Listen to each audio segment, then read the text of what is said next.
Hello, so in this video I'm going to show you how you can desolder electronics from an old circuit board like this big one.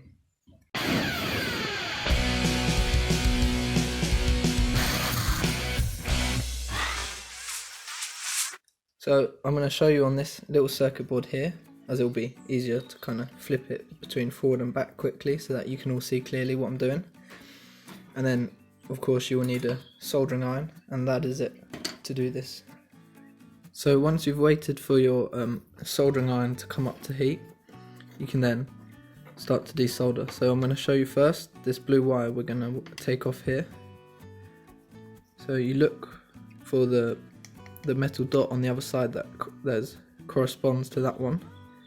This one makes it easier because if this will focus, it says blue right next to it, so you know exactly that's that. And what you're going to do is you're going to press lightly on the top or wherever you can grip onto it with the soldering iron. And you're just going to hold it there, and you've got to wait for that piece of solder to come up to heat with your soldering iron and melt.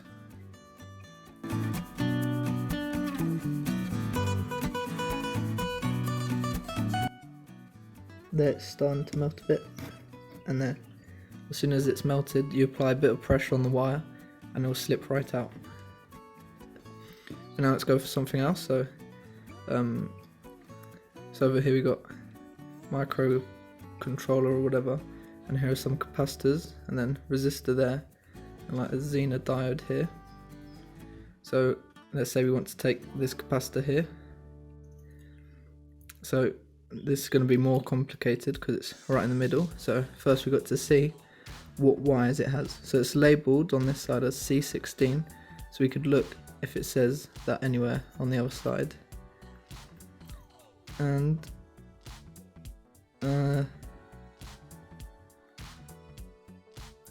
don't know, maybe it does, but an easier way is just to look and kind of figure out directly where those two wires come through, and I can see that it's these two bumps here.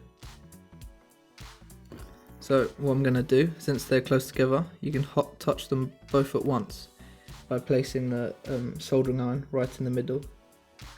And we'll do the same as the wire. We'll just have to hold our soldering iron there against them, and eventually they'll start to melt, and then you apply a bit of pressure and wiggle and the capacitor comes right out. Now I'm sure you see people like using fancy desoldering torches or whatever to get off components, and that works for like components like these, say. That would be very hard to get off with a soldering iron, but you just want the capacitors and whatever, then the soldering iron does the job. So this one here, we want this one. We can clearly see these are the two dots on the other side. So that again, we can repeat, hold it against there, you can kind of wiggle the soldering iron, and that melted right away.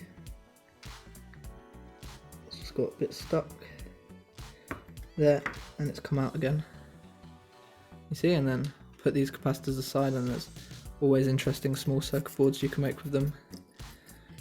And so you want this diode as well.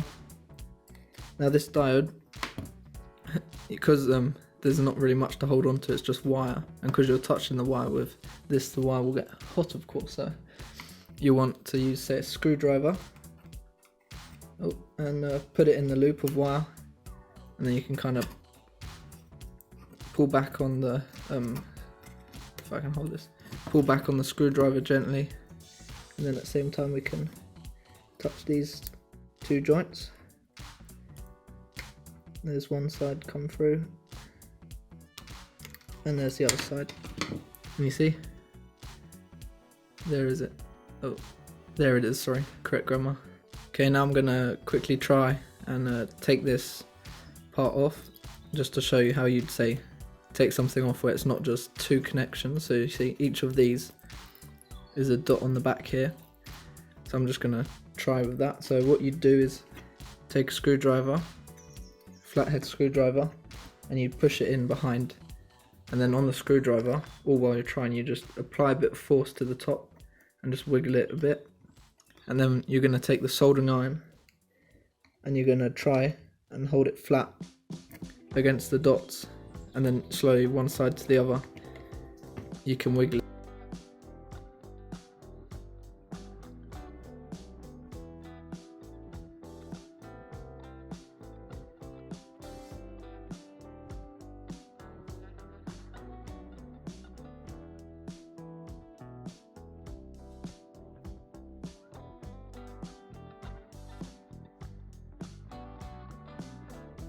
You can see that came out a bit bent, but there. So there you can see that that's how you take out, say, something larger like this. Then you've got your circuit board left